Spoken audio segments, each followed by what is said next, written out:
Assalamualaikum warahmatullahi wabarakatuh. Kembali lagi bertemu dalam mata kuliah studi Quran Hadis. Kali ini memasuki tema berkaitan dengan pendekatan tekstual dan kontekstual dalam memahami hadis. Oke teman-teman, kurang lebih untuk tema kali ini sama dengan pendekatan tekstual dan kontekstual dalam memahami Al-Quran. Ya, namun yang membedakan adalah dari segi objeknya saja.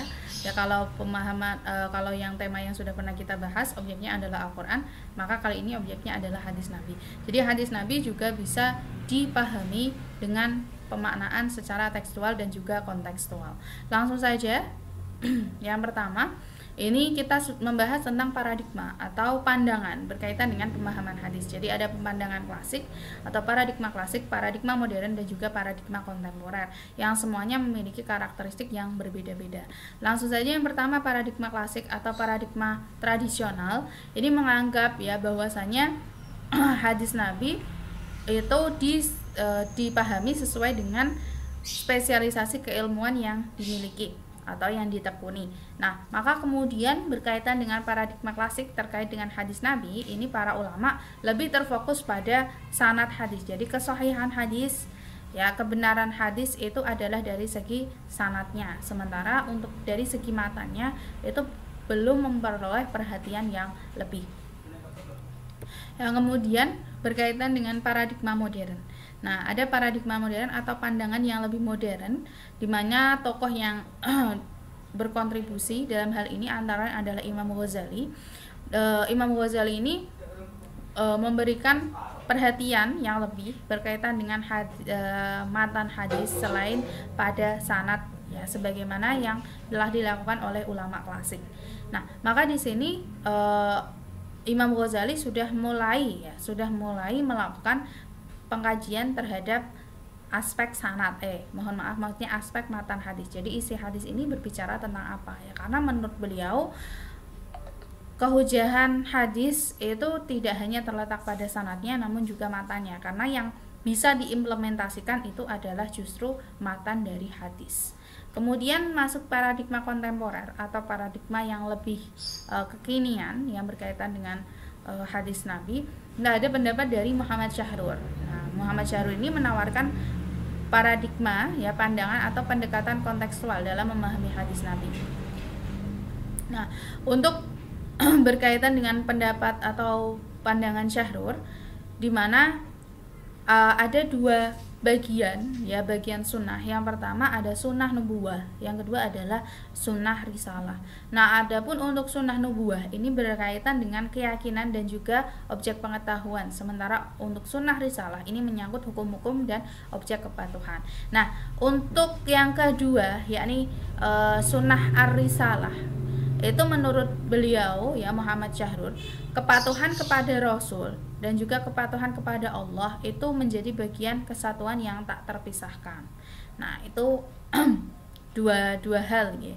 Kemudian yang kedua adalah kepatuhan kepada Rasul itu bisa dipisahkan dari kepatuhan kepada Allah. Yang artinya ya kepatuhan kepada Rasul itu hanya berlaku semasa beliau hidup. Sementara setelah beliau atau Rasul itu wafat, maka alternatif untuk mengimplementasikan keberagamaan ya yang bersumber dari hadis Nabi itu bisa disesuaikan dengan situasi dan kondisi perkembangan zaman. Ya, jadi dua hal yang berbeda ya menurut Muhammad Syahrur.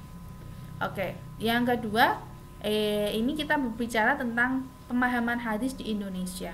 Nah, kurang lebih seperti paradigma klasik hingga kontemporer, di Indonesia pun sama mengalami perkembangan pemahaman. Kalau dulu pemahaman di Indonesia juga sangat sederhana dan cenderung pada pendekatan tekstual, yang artinya lebih mengacu pada pendekatan kebahasaan. Namun seiring berkembangnya zaman, pendekatan ini sudah mulai bergeser kepada pendekatan kontekstual dengan berbagai pendekatan seperti sosiohistoris, sosiologis, antropologis, psikologis, dan lain sebagainya. Nah, di Indonesia sendiri pendekatan kontekstual itu mulai populer sekitar tahun 1990. Di antara tokohnya yang mempopulerkan dan sekaligus memiliki wawasan ya berkaitan dengan pendekatan kontekstual itu ada Muhammad Syuhudi Ismail dan juga Ali Mustafa Yaakob. Langsung pada ragam pendekatan dalam memahami hadis Nabi. Nah, ragam pendekatan ada pendekatan tekstual dan kontekstual. Untuk pendekatan tekstual itu lebih mengacu pada pendekatan linguistik atau kebahasaan, atau kalau misalnya lebih spesifiknya adalah kaitannya dengan balaghah. Yang kedua, pendekatan kontekstual itu ada sosiohistoris, psikologis, dan antropologis. Untuk sosiohistoris ini ada yang memisahkan ya, memisahkan jadi sosiologis sendiri, historis sendiri. Untuk pendekatan linguistik yang artinya kebahasaan itu sudah jelas, jadi kaitannya dengan ilmu balaghah. Sosiohistoris berarti kaitannya dengan lingkup sosial dan juga kesejarahan.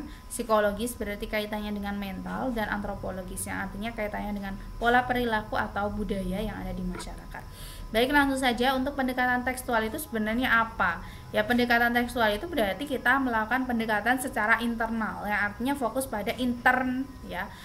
Aspek intern dari redaksi hadis. Jadi kita fokusnya adalah pada hadis itu sendiri. Ya, jadi hadis itu berbicara apa? Nah, itulah yang kita pahami. Nah, itu adalah pendekatan tekstual. Nah, pendekatan tekstual itu secara umum digunakan ya dengan menggunakan pendekatan linguistik atau pendekatan kebahasaan. Ya. Nah, adapun pendekatan tekstual ya atau pendekatan linguistik atau kebahasaan itu terbagi ya, kalau dalam ilmu balaghah itu ada ilmu ma'ani, kemudian ada ilmu bayan, dan juga ada ilmu badi. Nah, yang kali ini kita bahas adalah ilmu ma'ani dan ilmu bayannya. Yang pertama, untuk ilmu ma'ani itu ada ijaz. Ya, ijaz itu artinya mempersingkat atau meringkas. Jadi ada sebuah kata yang sepertinya ringkas ya, sepertinya singkat, namun sebenarnya dia padat makna.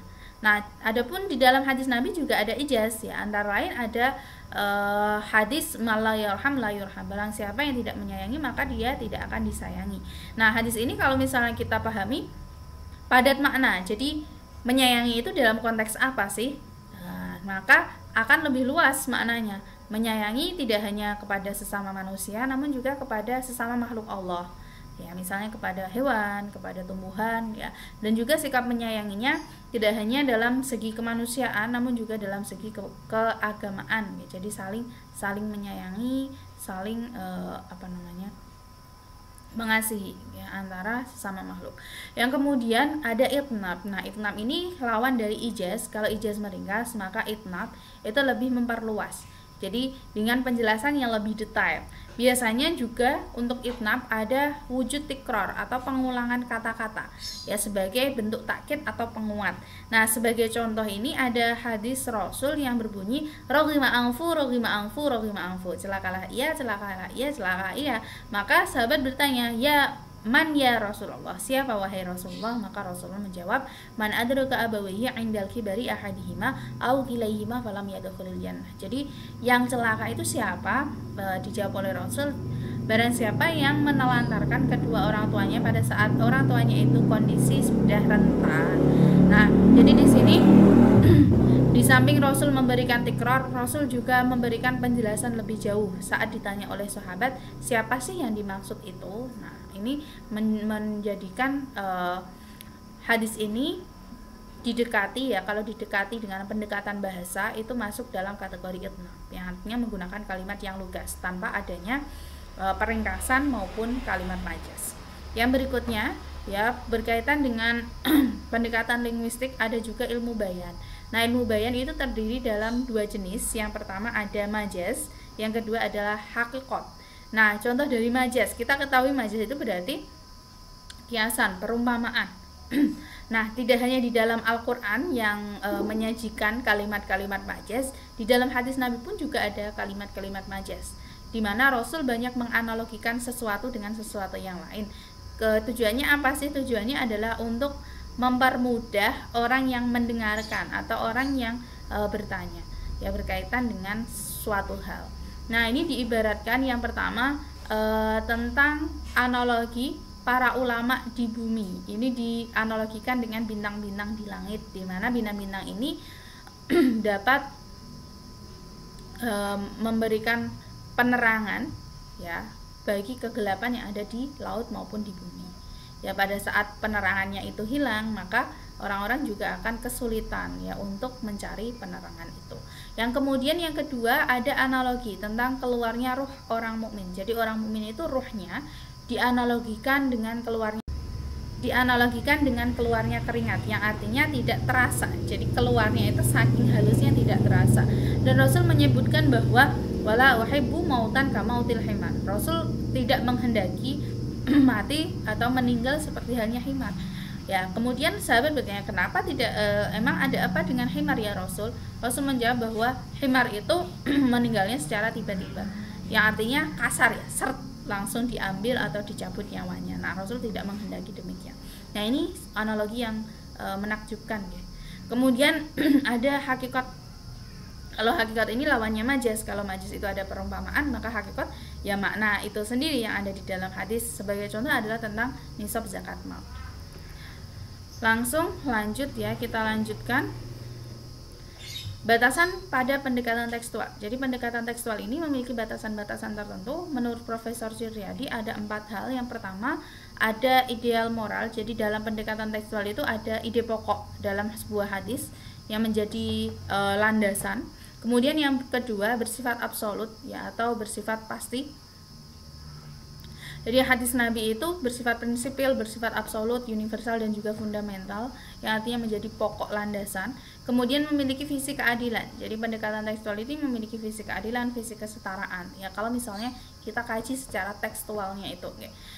Kemudian yang terakhir adalah adanya relasi manusia dengan Tuhan yang bersifat universal atau yang bersifat secara umum. Jadi tidak terbatas waktu, tidak terbatas personalnya ya, semua itu memiliki hak untuk melakukan hubungan ya. Manusia itu berhak memiliki hubungan antara dia dengan Tuhan ya, tanpa batasan-batasan tertentu.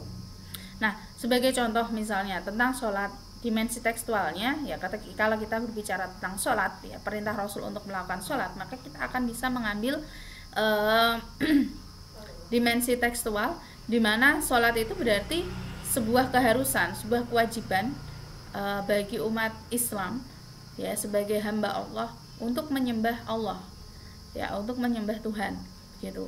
Adapun untuk teknis pelaksanaan sholat, baik gerakan-gerakan wudunya, gerakan-gerakan sholatnya, nah itu masuknya adalah dalam pendekatan kontekstual ya. Jadi pendekatan tekstual itu masuk pada ranah secara umum. Jadi secara umum itu ibadah itu seperti apa, nah itu yang menjadi pokok atau batasan dari pendekatan tekstual. Nah sementara untuk prakteknya lebih jauh itu masuknya adalah pada dimensi kontekstual. Nah, adapun kelebihan dan kekurangan pendekatan tekstual, untuk kelebihan ini sekaligus menjadi urgensi dari pendekatan tekstual, yakni dapat memahami teks hadis secara lebih tepat sesuai dengan kaidah kebahasaan. Yang kedua, membantu orang Arab untuk memahami makna hadis ya, karena umat Islam ini sudah tersebar ke berbagai penjuru negara, maka pemaknaan terhadap hadis Nabi dalam bentuk translate, dalam bentuk syarah yang disesuaikan dengan beragam bahasa ini menjadi penting. Nah, itulah juga yang menjadi kelebihan dari pendekatan tekstual. Jadi adanya pendekatan tekstual, pendekatan dari segi kebahasaan yang nantinya bisa dikembangkan ke dalam beragam kebutuhan ya, kebutuhan umat manusia untuk memahami hadis Nabi secara lebih jauh. Nah, yang berikutnya adalah memahami kalimat-kalimat atau kata-kata gharib atau kata-kata asing yang ada di dalam hadis Nabi.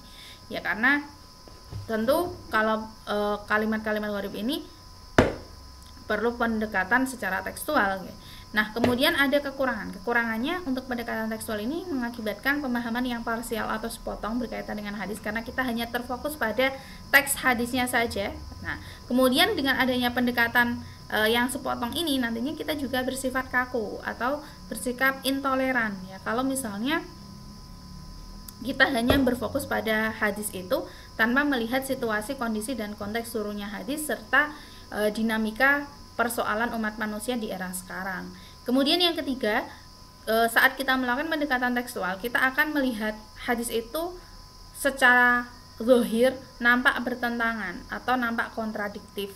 Nah, maka kalau misalnya kalian ingin melakukan atau ingin melihat lebih jauh, apakah benar sih masa Rasul ini mencela-mencela?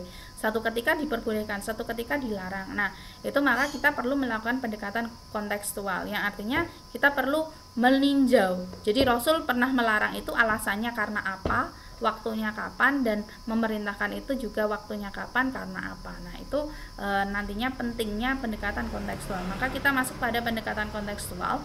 Pendekatan kontekstual ini disebut juga sebagai pendekatan eksternal, yang artinya kita fokus pada hal-hal yang ada di luar hadis, ya, baik itu dari asbabul wurud ya maupun dari sisi kesejarahannya. Nah, pendekatan kontekstual ya, itu ada beberapa yang sudah kita sebutkan di awal. Yang pertama ada pendekatan sosiohistoris yang fokus pada kondisi sosial kesejarahan. Antara lain adalah hadis Nabi tentang wala tusafirul mar'ah salasan. Jadi dilarang, wanita itu dilarang safar atau bepergian selama 3 hari tanpa didampingi mahram.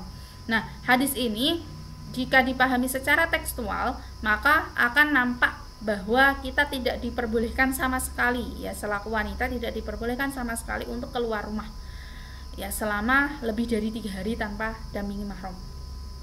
Nah, maka kemudian kalau misalnya kita melakukan pendekatan kontekstual, kita perlu melihat kondisi atau asbabul wurudnya. Jadi konteks masa lalu itu seperti apa, dan juga nanti bisa kita tarik pada konteks sekarang.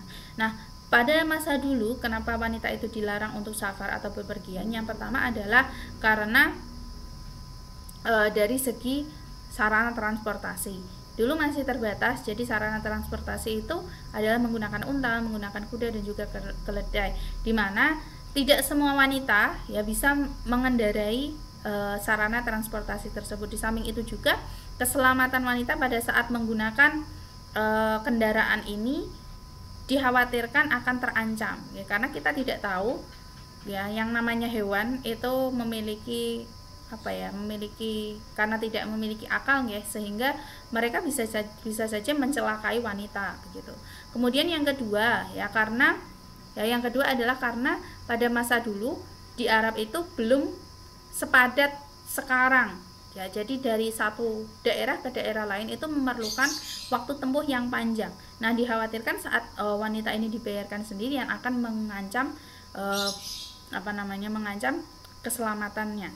Ya, yang ketiga adalah karena adanya tradisi. Ya, tradisi di Arab bahwasanya wanita itu secara etis harusnya adalah berada atau diam di rumah. Jadi ada struktur sosial yang dibangun bahwa ada image, ya, ada kesan bahwa wanita itu harus di rumah, tidak boleh bepergian.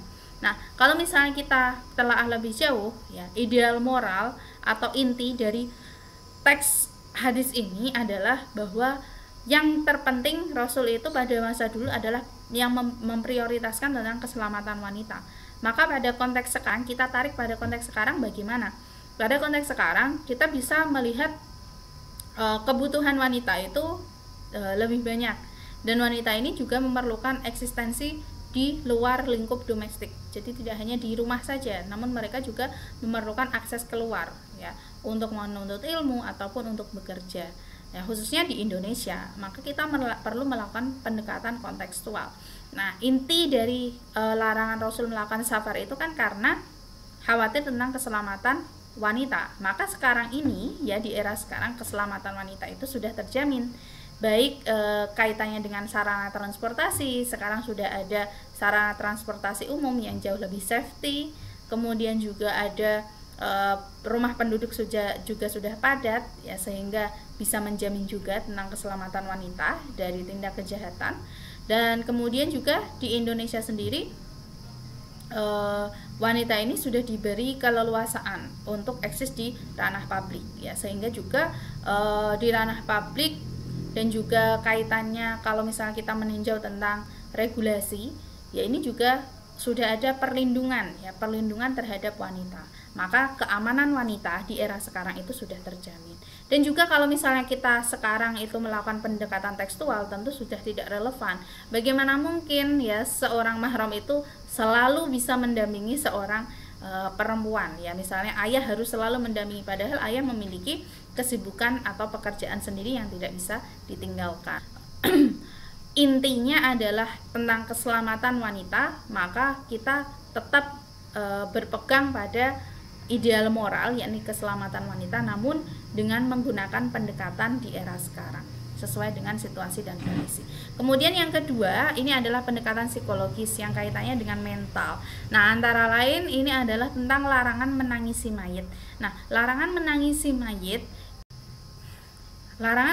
mayit ini juga bisa dilihat dari konteks turunnya hadis. Jadi kenapa sih Rasul sampai melarang menangisi mayit dan bagaimana di era dulu ya? Yang pertama itu banyak orang khususnya masyarakat Arab Muslim awal yang merasa atau memberikan respon berlebihan saat mereka itu ditinggal oleh keluarganya yang meninggal, sampai mencabik-cabik baju, merobek-robek baju sampai berguling-guling di tanah.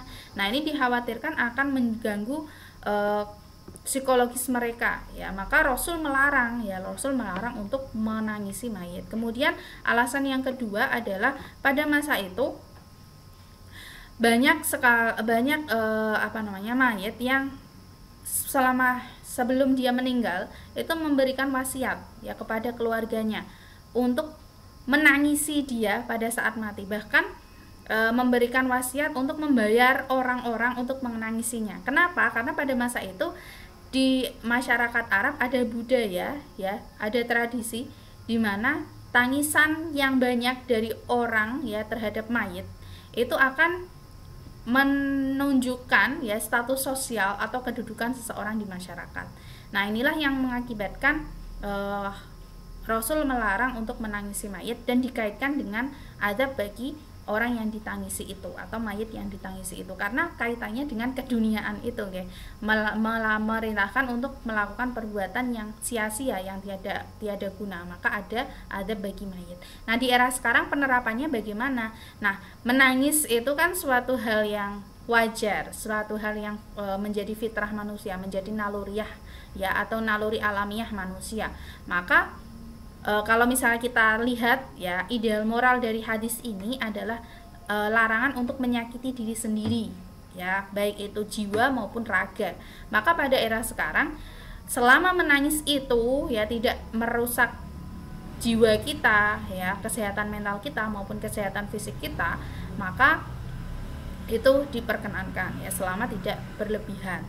Nah, maka itulah kontekstualisasi dari hadis ini. Jadi kalau kita sekarang menangis ya boleh-boleh saja selama tidak berlebihan. Ya, kemudian pendekatan kontekstual yang lain, yang ketiga adalah pendekatan antropologis kaitannya dengan pola perilaku atau budaya yang ada di dalam masyarakat. Nah, ini antara lain adalah Rasul pernah memerintahkan untuk mematikan lampu atau penerang saat tidur, dan juga hadis tentang perbedaan usus orang mukmin dan kafir itu diibaratkan 1:7. Yang pertama ya, hadis tentang perintah mematikan lampu. Nah, ternyata perintah mematikan lampu yang dilakukan oleh Rasul pada masa dulu itu didasari ya. Jadi Rasul itu di dalam hadis ini sudah ada alasannya ya, sudah ada alasannya yang sekaligus juga menjadi asbabul wurud mikro. Nah, yang nanti kita bahas. Jadi Rasul itu memerintahkan untuk mematikan lampu karena ada tragedi di mana pada saat Rasul itu lampunya menyala, mohon maaf ya, karena ada azan, namun saya lanjutkan ya. Pada saat lampu itu menyala, karena dulu belum ada lampu ya, penerangannya adalah dengan menggunakan api ya, dari seperti lampu Petromax itu ya pada zaman dulu. Maka dikhawatirkan karena Rasul pernah ada tragedi di mana penerangan Rasul itu disenggol oleh tikus yang kemudian jatuh ya, penerangannya itu jatuh lantas membakar tikar yang dimiliki oleh Rasul. Nah, ini berarti sisi inti dari pelarangan ini adalah karena menyalakan lampu, khususnya lampu pada masa dulu itu bisa mengganggu atau membahayakan jiwa. Padahal kita ketahui saat orang itu sedang tidur, posisinya dia sedang tidak sadar ya, tidak sadarkan diri, maka dikhawatirkan akan membahayakan jiwanya begitu. Kemudian perbandingan antara usus orang mukmin dan kafir. Nah, mungkin hadis ini sekilas akan bertentangan dengan sains atau ilmu pengetahuan ya, karena kita ketahui secara anatomi usus manusia itu jumlahnya ya sama ya. wujudnya juga sama. Nah, maka kalau misalnya ada perumpamaan atau perbandingan antara usus orang mukmin dan kafir, kita perlu melihat dari sisi asbabul wurud. Oh, ternyata hadis ini itu didasari bahwa ada tamu, ya, ada tamu dari kalangan mukmin yang mereka itu saat bertamu di dalamnya Rasulullah itu ketika diberi 1 gelas susu itu sudah cukup, mereka tidak meminta lagi. Sementara orang kafir saat diberikan 1 susu minta lagi, 2 susu minta lagi, ya. Jadi tidak pernah puas. Nah, di sini untuk ideal moral atau inti dari pengibaratan ini, karena orang mukmin itu memiliki sifat bersyukur. Jadi atas apa yang diterima itu selalu bersyukur, sementara orang kafir itu selalu kufur atas nikmat yang diberikan oleh Allah.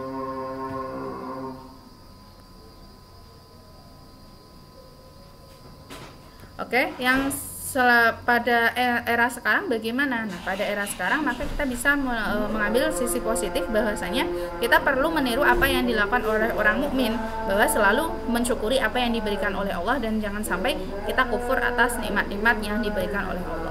Yang kemudian pendekatan kontekstual itu memerlukan 2 ilmu. Yang pertama adalah ilmu asbabul wurud, yang kedua adalah ilmu tarikh. Nah, ilmu asbabul wurud itu terbagi menjadi 2, yakni asbabul wurud mikro dan juga asbabul wurud makro. Asbabul wurud mikro itu bisa kita temukan secara langsung dari hadis itu. Ya, jadi dalam hadis itu biasanya kan ada kronologi ceritanya. Nah, maka itu yang disebut dengan asbabul wurud mikro. Kemudian asbabul wurud makro itu kita memerlukan penjelasan yang lebih jauh, baik itu dari segi berita-berita masa lalu atau dari kisah-kisah dari sejarah. Nah, kemudian asbabul wurud makro inilah yang kemudian melahirkan yang kedua, yakni adanya ilmu tarikh atau ilmu sejarah. Nah, ilmu sejarah ini ya berbicara tentang sejarah, maka kita akan mengetahui kronologi ya sebuah kejadian. Maka kita tidak akan salah paham ya terhadap hadis Nabi. Misalnya Nabi pernah berkata A, ini konteksnya seperti apa sih pada masa itu, kondisinya Nabi sedang di rumahkah atau sedang melakukan safarkah atau sedang melakukan perangkah. Nah, ini menjadi penting ya, menjadi penting untuk mengetahui atau memiliki bekal ilmu tarikh atau ilmu sejarah. Nah, yang berikutnya batasan pendekatan kontekstual. Nah, menurut Sa'ad Ibrahim ada pendekatan kontekstual itu memiliki batasannya loh. Batasannya adalah pada ranah ibadah mahdhah itu tidak diperkenankan melakukan pendekatan kontekstual kecuali hanya pada hal-hal yang sifatnya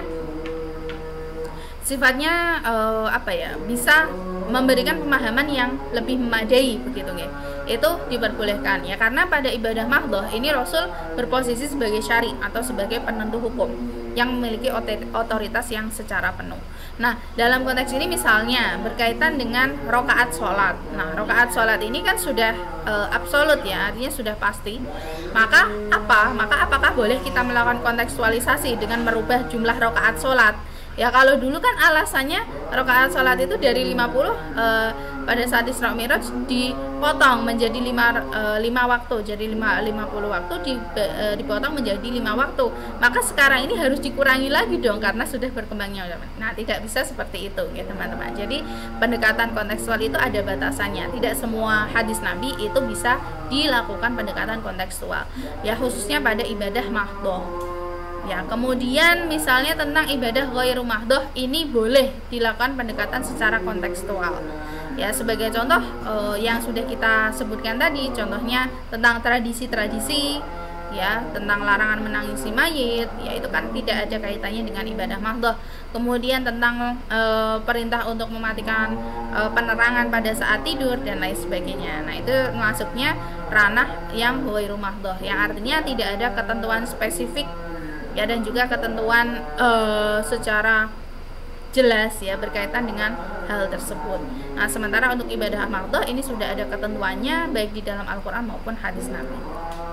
Nah, kelebihannya ini sekaligus menjadi urgensi. Jadi dengan memahami pendekatan atau melakukan pendekatan kontekstual, kita bisa memahami sebab munculnya hadis. Jadi hadis ini turun karena apa sih? Yang kedua, bisa memahami secara holistik. Nah, ini yang membedakan dari pendekatan tekstual. Kalau pendekatan tekstual itu hanya dipahami secara parsial, jadi secara sepotong dari hadis Nabi. Sementara untuk pendekatan kontekstual itu bisa memahami hadis secara lebih komprehensif juga dan juga holistik.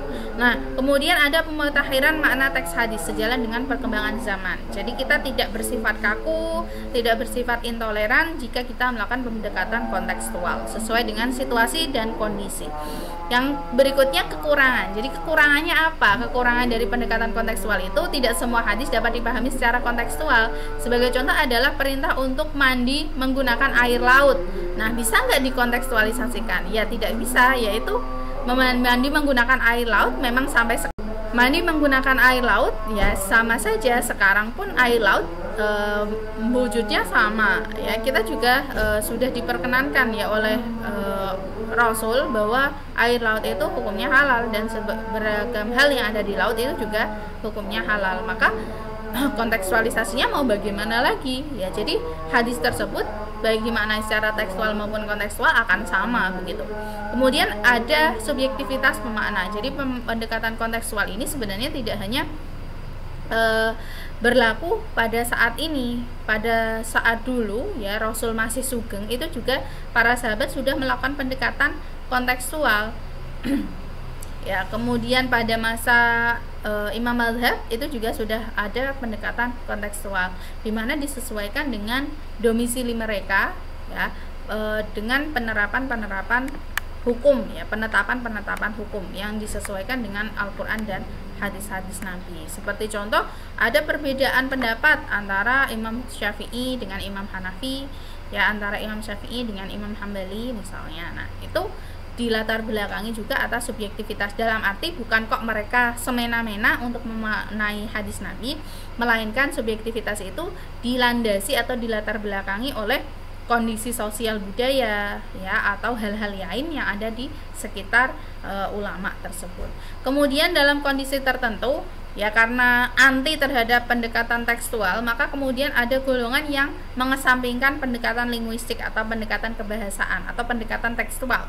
Padahal sejatinya sebelum kita melakukan pendekatan kontekstual, pendekatan tekstual itu menjadi pijakan penting ya untuk menemukan makna asli dari teks hadis itu, sampai akhirnya kita bisa melakukan pendekatan yang lebih jauh berkaitan dengan hadis Nabi untuk tataran konteksnya.